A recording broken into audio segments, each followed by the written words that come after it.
Baiklah. Ya Allah. Konflik antara mantan dosen UIN Malang, Yai Mim, dan tetangganya, Sahara, terus menyita perhatian publik. Perselisihan bermula dari sengketa lahan dan parkir mobil rental milik Sahara di depan rumah Yai Mim di perumahan Joyogran, Kota Malang. Mobil-mobil itu disebut menghalangi akses ke rumah Yai Mim. Permintaan agar mobil dipindahkan kerap diabaikan, hingga suatu hari, Yai Mim tak bisa masuk ke rumahnya sendiri. Ketegangan memuncak saat Sahara menuduh Yai Mim cabul, setelah melihatnya hanya mengenakan celana pendek di rumah. Sejak itu, Sahara rutin mengunggah video pertengkaran mereka ke media sosial hingga viral.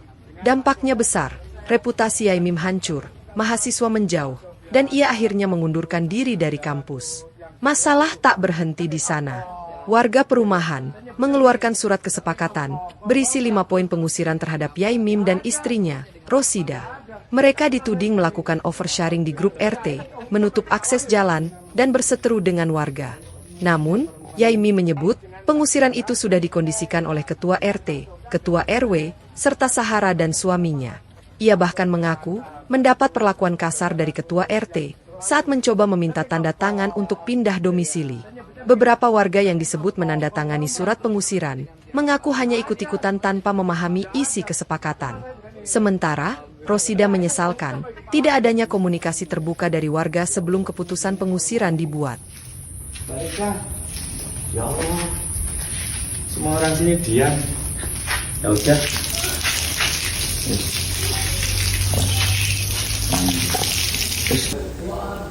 Assalamualaikum Pak. Dedi. Alhamdulillah. Tiap hari kalau saya nonton Pak Kiai. Bisa sampai sini gimana ceritanya?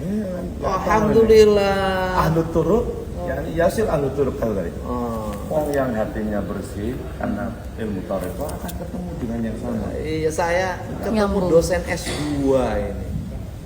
S3. Download Tribun X sekarang. Menghadirkan lokal menjadi Indonesia.